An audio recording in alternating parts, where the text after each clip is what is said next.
being a parent in this era of AI. We're both raising young boys.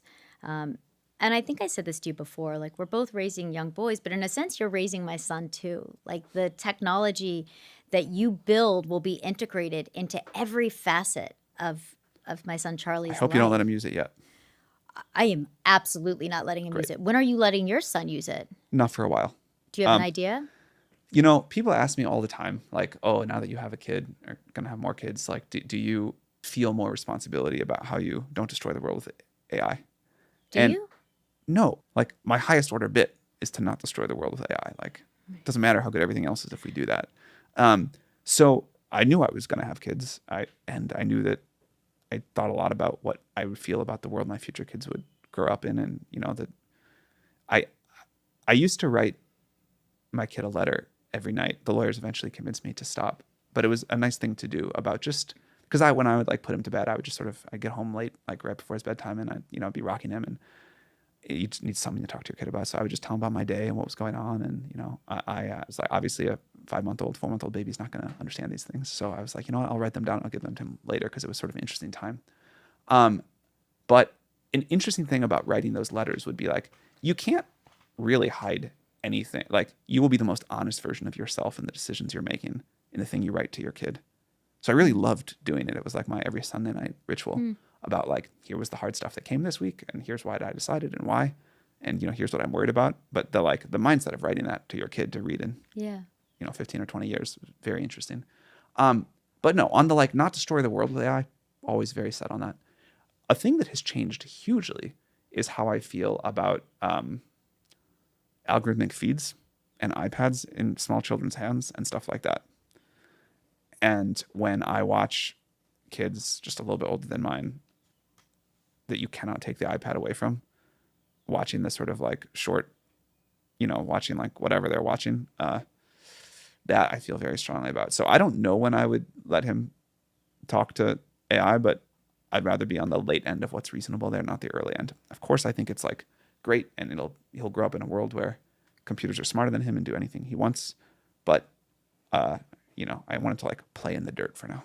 Well, I mean, what's interesting is you talk about these algorithmic worlds. I think a lot about this as a mom too. Like there's this frustration where it's like, oh, these tech guys, they're just gonna create all this stuff and then send their children to school with like no iPads, right? And so I think about I think about AI and how powerful this product is. I mean, it is highly personalized. Yeah. It's always on. It's always there. You have people who are becoming increasingly delusional by talking to AI all day. We've had issues of AI psychosis, people ending their lives because of AI companions. I'm curious, like, you don't want AI to become the next social media. That Certainly is not. terrifying. But we're in a world where that could be a possibility without the correct guardrails. Just as we learn more about the relationship people are going to have with AI, we should make it easy for them to succeed. We should make it easier for them to have the healthy relationship and then give adults a lot of freedom. But kids, teenagers, I think they will need a lot of guardrails around AI. This is such a powerful and such a new thing. You mentioned like how we're going to send our kids to school. There is a version of the future here that I'm very excited about. These new schools are popping up where you have, like maybe a couple of hours a day of intense personalized one-on-one tutoring with AI. And then you kind of explore project based and the school sets up whatever you want to work on. That seems great. That's the kind of thing where I'm like, I can totally imagine that. But you can also imagine a lot of worlds where it goes wrong. And what world do you see AI being a huge value add to the way our children grow up? So I think there's like two stories you can tell about AI in education right now. One is you can say everybody's using it to cheat. They're not really using to learn. Schools are making their kids like write essays by hand because they have not been able to figure out how to teach a curriculum where people can use AI. And the other is you can say, well, the world has been through transitions like this before. We freaked out about calculators. We freaked out about Google. We freaked out about computers. And it takes a little while. It's only been 3 years.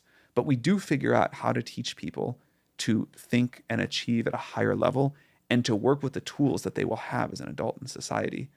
And, I definitely meet kids and teachers who are like, okay, fine, I can't teach people. I can't like evaluate an essay as well anymore. And I think the kids aren't learning to write in the same way, but probably adults won't write essays in the same way in the future either. And what really matters is, do you teach the students to think and create and figure out, stretch their brain and come up with, like, explore ideas. And then I see what some people are doing where, like, students are building entire new complex pieces of software and worlds and, figuring out very difficult new ideas, much more difficult to figure out than anything I had to figure out in school. And I assume my kids, when they finish high school, will be, like, wildly smarter and more capable and have, like, developed their brain much more than I did. I can't stop thinking as a mom about this idea of friction, right? Like, this is a weird thing to say to a tech person, but, like, humanity is messy. Like, vulnerability is weird. Intimacy is awkward.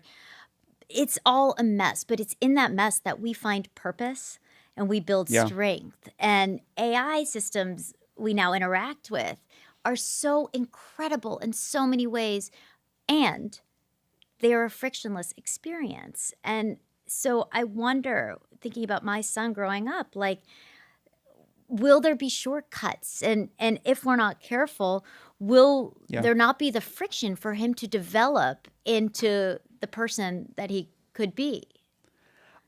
Ollie and I talk about this a lot.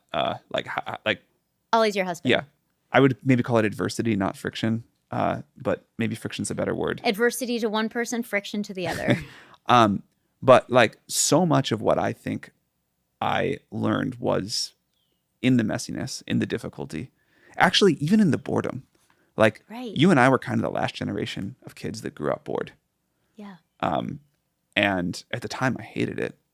Looking back, I think it was just, like, super valuable in all of these strange ways. I grew up in the suburbs hanging out at mall parking lots. Yeah, like exactly. that, looking back on it, I'm like, God help me. But No also, phones. We just, no phones. But there was a certain, not to be nostalgic with the person leading the tech revolution of AI, but, like, there was a magic to that Totally. that I also think made me who I am. Totally. So I don't want to, like, hang on to the past too much, but I do want to figure out how we don't throw out the good parts of that and what it's going to take to create an environment for kids to grow up in that still has some of that. I think my intuition is it's very important. I want to play a little sound from Dr. Becky. Do you know who Dr. Becky I is? do. Okay. Well, Dr. Becky said something on this. I just interviewed her, like, last week, and she had a thought on this. If I know one thing about tweens and teens growing up in an AI age, they're going to have a lot of tricky situations, a lot of messy situations. I said to my kid recently, my 14-year-old, if you were walking to a town and you wanted to get there, and all of a sudden there's a shortcut, would you take it? He was like, yeah, is this a trick question? I was like, yeah, I would too. Good. Okay. You're growing up at a time when there is this shortcut for every academic and emotional thing you will ever go through. Like, that is so hard because this shortcut isn't like the shortcut to the town. It is a shortcut, but the way it will add up over time is things we've talked about. It's going to be harder to think about things yourself. It's going to be harder to tolerate people not getting it right. It's going to, over time, maybe take away from the things you're trying to build to function in the world, but it is a shortcut. I'm not going to pretend it's not. And so what a hard thing. I don't agree with that. I mean, I agree with the worry. But the reason I don't think that's what's going to happen, if you were a kid from 2030 and you only had to compete with kids from 2020, yeah, you would take the shortcut and you would do great and you would never really learn to think or struggle and you would just hugely outperform them.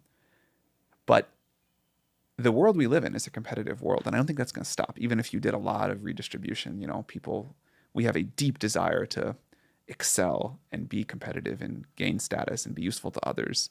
And it's a multiplayer game. And all of the other kids from 2030 are going to have the same tools, and it will push us. Like, the tools will raise what we can do, but also they will raise expectations even more. Okay, I take your multiplayer game and I go back to, I know we don't want to keep going back, but I go back to my childhood. I didn't have, I would say, sometimes the happiest. Like, my parents got divorced when I was I think I was 11 or something. And I just remember I had this journal, similar to how you talk about writing to your son. I had this journal that I would write. Paint the picture. I'm kind of I'm Jewish girl at a largely Christian conservative school growing up, parents getting divorced, all sorts of stuff happening that I think are, not unique to the teenage experience. And I wrote so much of it in my journal. And I thought a lot about this because I did a story on character AI and a chatbot that was incredibly unhealthy in an emotional way for a 14-year-old that was interacting with it and didn't have the correct guardrails. And I think about my journal. What if my journal talked back? What if it was the therapist I didn't have at the time? What if it was the guy that wouldn't look at me in school, right? What if it was the parental figure? Would that have helped me? Would that have been a level up in the game of the multiplayer game that we talk about? Or would that have taken me further away from my reality and the hardships that I think gave me a certain amount of empathy that allows me to do what I do in my career and live the life I have? And would it have made me more isolated and more lonely? I don't know the answer, but I worry that it could have taken away the special sauce of messiness and adversity, as you and Ollie like to talk about, that makes me human. And so I just wonder, as someone who wants to democratize artificial intelligence and who thinks a lot about these things, how do you make sure that you don't democratize a shortcut that sacrifices the things in us that are especially human? I'm happy not to have to be a teenager again, but I do remember the difficulty and the pain. I also remember just the absolute self-centeredness and how I thought like my struggles and life and was the only thing that mattered in the world, Yeah. And if I had, and also how I kind of only cared about my peers and whatever thing was happening to me. And I don't think there's any, I loved video games and could spend a lot of time playing them, but I don't think there's anything on a computer that could have kept me from caring about my peers in the world and, like the sort of normal teenage experience. I think it would have helped me if I could write to something that would talk back. But I don't think it would have been. There's a lot of things I do worry about for people who are going to grow up with this technology. That one seems like it should be pretty positive to me. I think with the correct guardrails. Yes, with If the it's correct talking guardrails. back, and not being so affirmative that it just goes, because if you think that's intoxicating, if you're a young person or any person, Totally. and you have a very powerful technology that's speaking back to you, that goes where you want it to go, that sees you, like think about this. Sycophantic AI models are incredibly dangerous, but AI models that are kind of like thoughtful, caring listeners that will push back as necessary, I think that can be a great thing. But that's in the product, right? That's not our fault on the outside, right? Like that's in the product of Totally. how these things are built. So take me into OpenAI, into these conversations behind the scenes of, there are these dials and you get to push them. I remember when ChatGPT, when 4.0, the model was discontinued, it was really, Yeah. it was really affirmative. There were people online that were almost treating it like it was a death. That is a powerful signal to someone like you. Absolutely. I think that points to not just the danger of a model that is too affirmative, but also how, there were these really heartbreaking messages people would send when we were stopping 4.0, which is, hey, this is the only thing in my life that has ever been a positive voice. What do you think when you get those messages?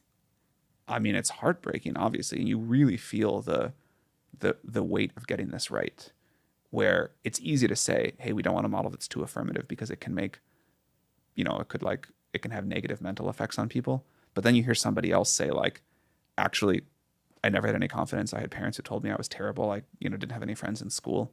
And because I've had this model, sure, maybe it's like a little too positive, but it's given me the confidence. And I've like gone out and got a job and found a girlfriend. And like, this has been the most important thing in my life and I'm doing great, but don't take it away. It's almost this fine line, because there are all of these stories and it's like, push this far and it can help you get offline. Push this far and you begin to lose that capacity for other humans. Yeah. And I think that's a really interesting moment. I think this is probably one of the most important questions that we have to ask our tech leaders as they build out the future that our children will grow up in.